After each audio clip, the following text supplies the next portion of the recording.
Adrift Podcast. Kamu mau tahu apa sih hari ini? Halo, kembali lagi di Adrift Podcast. Mau tahu apa sih hari ini? Pada podcast kali ini kita akan membahas tentang kedisiplinan. Mungkin kata disiplin ini udah gak asing lagi ya bagi kita, terutama pada saat di sekolah itu sering banget kita dengar.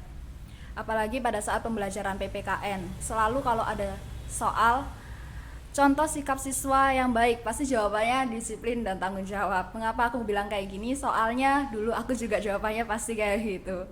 Oke, sebelum kita membahas lebih lanjut mengenai kedisiplinan, mungkin kita perkenalan diri dulu kali ya. Perkenalkan, nama aku Cheryl. Di sini tentunya seperti yang kalian lihat, aku tidak sendirian. Di sini aku bersama seorang guru yang soal menggambar itu jago banget. Orangnya baik, super sabar. Siapakah guru tersebut? Mari kita berkenalan. Silakan Pak untuk memperkenalkan diri. Ya, terima kasih Cheryl. Teman-teman sekalian, saya namanya Sugianto. Saya mengajar di SD. Sekarang mengajar di kelas 6 Cheryl ya. Ya sudah tidak spesialis gambar, tapi ya masih suka gambar aja. Ya, itulah kira-kira. Oke, karena sudah kenal dengan saya dan Pak Sugi, mungkin kita akan mulai pembahasan kita mengenai kedisiplinan. Nah, berbicara tentang kedisiplinan nih Pak, kalau dari pandangan saya, disiplin itu artinya dia itu hidupnya teratur, tapi bukan hanya teratur aja, tapi dia bisa menaati peraturan yang ada, gitu ya Pak. Nah, saya penasaran banget, kalau menurut Pak Sugi, disiplin itu kayak gimana sih Pak? Oke, gini Cheryl ya, memang banyak orang punya pandangan bahwa disiplin itu berhubungan dengan keteraturan ya, memang betul ya. Tetapi kalau kita mau teliti dari kata disiplin itu Cheryl, kita tahu ya, tekankan bahwa disiplin itu diambil dari kata bahasa Inggris ya, disciple ya. Nah, disciple itu adalah pelajar atau siswa. Tetapi ada kata lain dari siswa, yaitu murid. Ya, sebenarnya kalau mengacu dari kata murid itu yang diambil dari bahasa Arab, itu sebenarnya adalah mempunyai pengertian bahwa orang atau anak yang punya komitmen untuk belajar. Nah, itu artinya murid ya. Jadi kalau dibilang disiplin berarti itu adalah orang yang punya komitmen untuk melaksanakan suatu aturan-aturan belajar untuk mencapai sasaran yang diinginkan. Kira-kira itu kalau menurut apa yang bisa saya pelajari.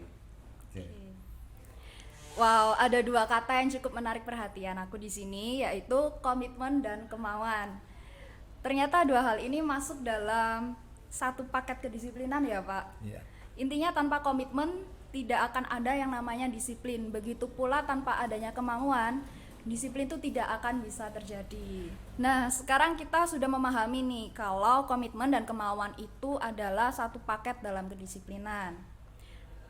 Menurut Pak Sugi, disiplin dalam diri seseorang itu apakah penting sih Pak?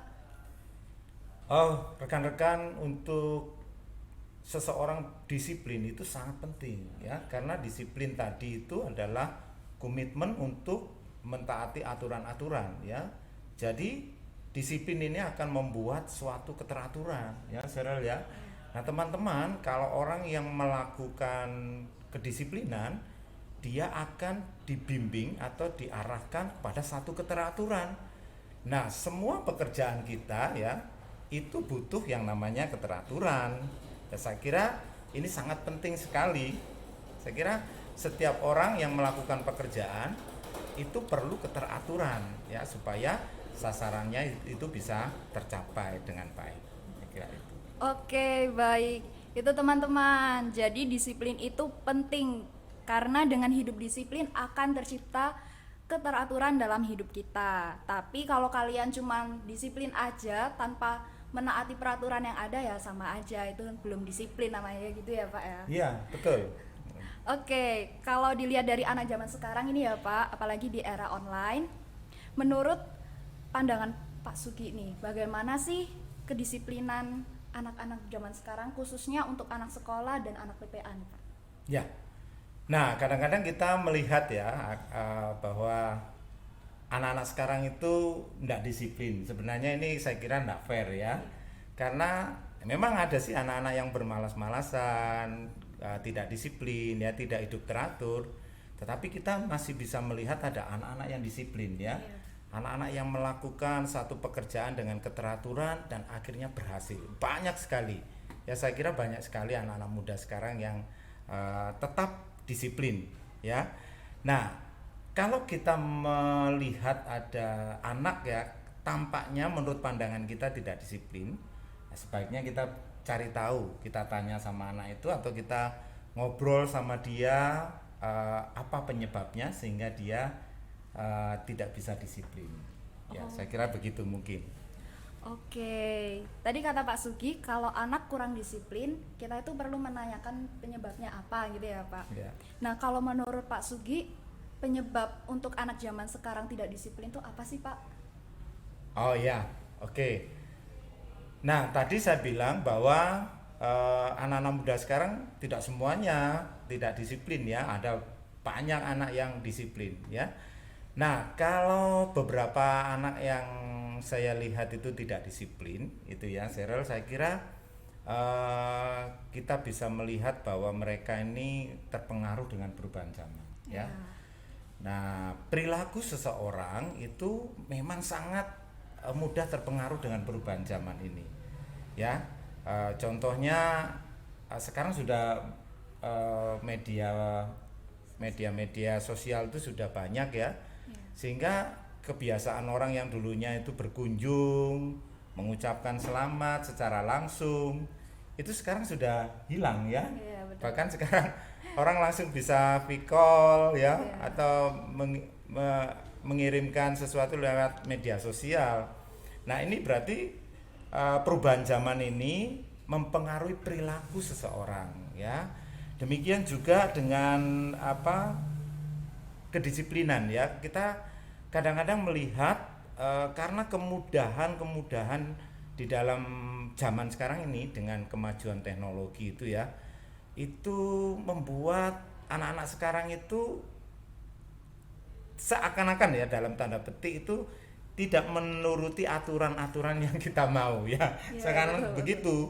Padahal enggak, mereka tetap mengikuti aturan-aturan itu ya, karena zaman sekarang itu sudah diberi kemudahan sehingga mereka lebih cepat untuk melakukan proses itu ya. Misalnya saya punya contoh ini ya, di kelas 6 itu saya beri tugas untuk membuat video, karena pikiran saya anak kelas 6 masih tidak banyak pengetahuannya ya. Ternyata setelah saya kasih tugas untuk membuat video itu, saya perkirakan 1 minggu lah ya, kemudian diedit bisa 1 minggu lebih. Ternyata sehari mereka selesai loh. Wow. Mereka itu selesai 1 hari. Setelah itu saya penasaran, saya tanya, loh kok sudah selesai dan hasilnya bagus. Nah ternyata mereka itu sudah menguasai aplikasi dari media yang sekarang ada, sehingga mereka mudah menyelesaikan tugas. Dan aturan-aturannya yang saya buat itu rupanya tidak berlaku ya. Bagi dia sudah kompas saja langsung pada tugas, goal yang saya inginkan, dan mereka bisa capai dengan baik. Nah saya kira anak sekarang bukannya tidak disiplin ya orang itu ya, karena sudah ada fasilitas yang menunjang. Itu serius. Oke, benar, saya setuju banget sama penjelasan dari Pak Sugi.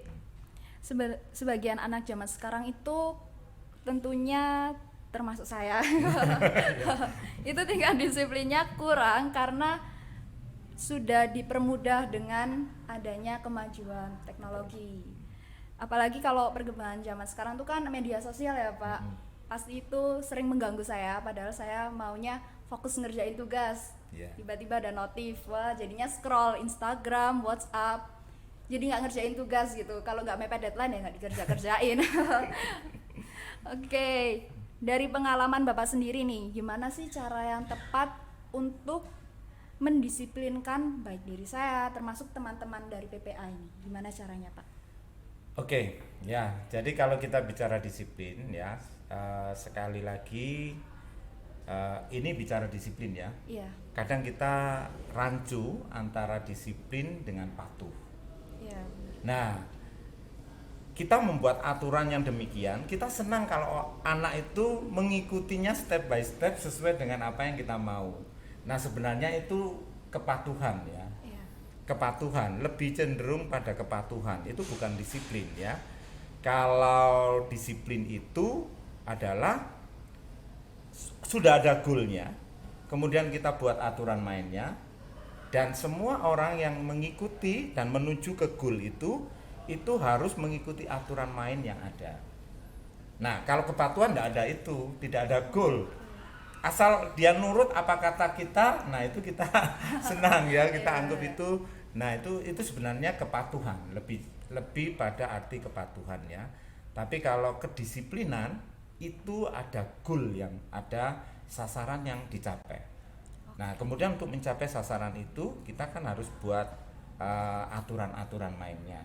Nah, disitulah perbedaan antara patuh dengan disiplin. Kalau patuh sih gampang. Iya. Kalau Sheryl pingin supaya patuh sama saya, gampang aja.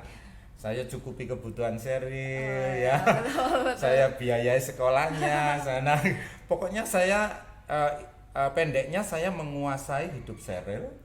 Nah, Sheryl pasti patuh sama saya. Iya, betul. Tapi kalau saya tidak menjamin semua kebutuhan dan tidak menguasai Sheryl pasti berontak. Nah, berontak itu tidak patuh. Iya. Nah, ini bedanya patuh dengan disiplin, ya.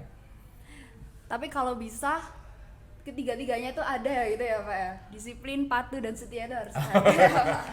Iya, oke. Ya, jadi gini.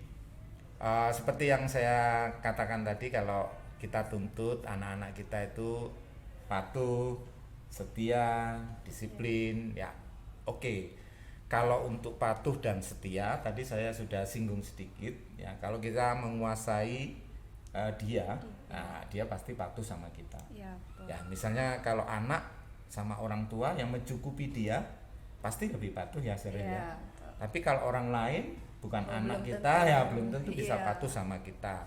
Dan itu beda tipis ya dengan setia. Nah, biasanya kalau anak kita sendiri itu bisa setia sama kita memang karena kita menguasai hidupnya ya. Nah, tapi untuk patuh, untuk disiplin itu kita harus membuat goalnya ya.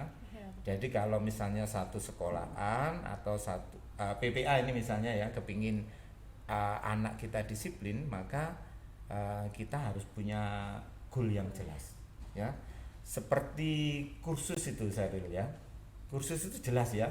Jelas. Misalnya paket 1 kita bisa, misalnya kalau montir itu ya, paket 1 kita bisa belajar membongkar dan mengembalikan mesin 2 tak misalnya. Jelas ya? Jelas. Itu ya. Sehingga peserta kursus itu akan memahami dan mengikuti aturan-aturannya Iya. dengan baik sehingga target itu bisa tercapai. Ya, itu contoh kalau kita kepingin disiplin. Nah, kalau sekolah atau PPA ingin anak itu disiplin, kita PPA sekolah harus punya target-target yang jelas. Nah, setelah targetnya jelas, kalau sekolah jelas ya, kalau kelas 1 naiknya ke kelas 2, Iya, betul. kelas 2 naiknya ke kelas 3, targetnya jelas ya. Kemudian ada aturan-aturannya, harus masuk jam sekian, nanti mengerjakan pelajaran ini jam sekian, tugas dikerjakan dan lain sebagainya. Aturannya itu jelas sekali kalau sekolah. Nah, kalau PPA mau begitu juga harus begitu ya. Iya, Harus betul. buat goal yang jelas dan kemudian aturan-aturan yang jelas yang bisa dipahami oleh anak-anak supaya mereka bisa disiplin. Ya, itu perbedaan antara patuh dengan disiplin. Ya. Jadi harus ada aturan ya Pak, Ya. supaya anak-anak itu bisa disiplin dan juga patuh gitu Baik. ya Pak. Oke, menarik sekali ya tadi kita sudah dengar banyak sekali mengenai disiplin. Namun bukan a drift podcast nih Pak kalau nggak ada landasan Alkitabnya.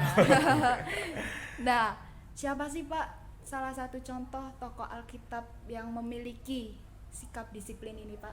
Ya, oke. Sheryl dan teman-teman sekalian, sungguh kita bersyukur ya kita memiliki Alkitab ya. Kalau teman-teman kepingin belajar tentang disiplin, Sheryl dan teman-teman bisa buka di kitab Nehemia ya.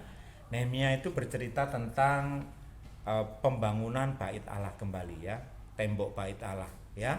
Nah, di situ khususnya nanti di Nehemia 4 ayat 15 dan 16 itu yang saya soroti ya, sangat baik ini.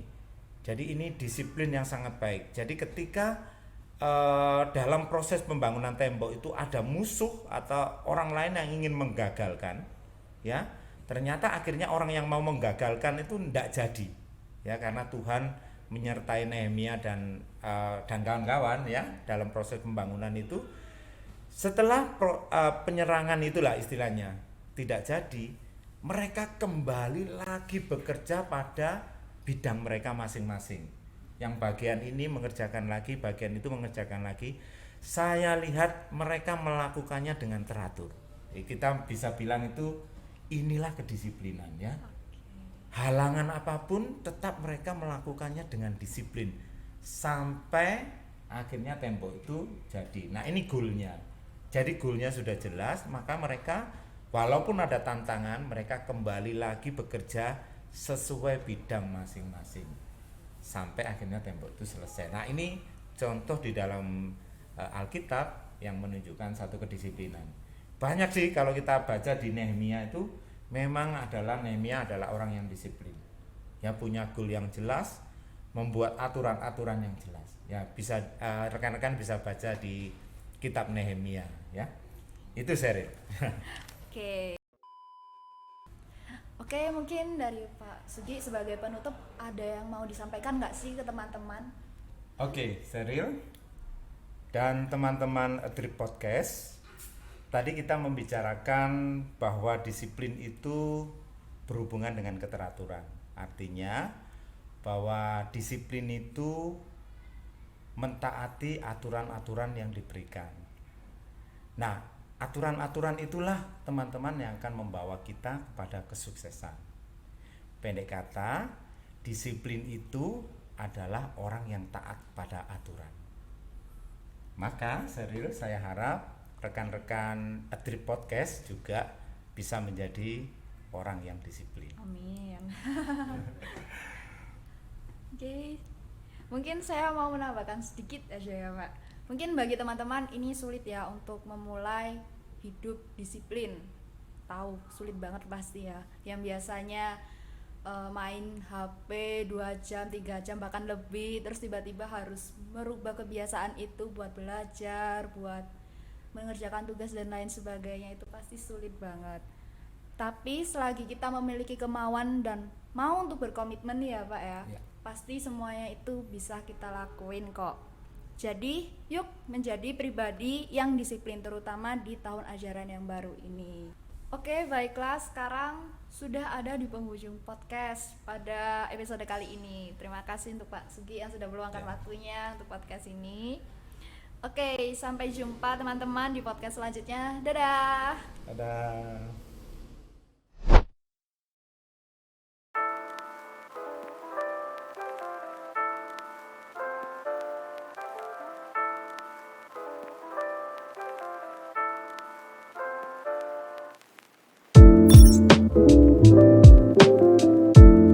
Thank you.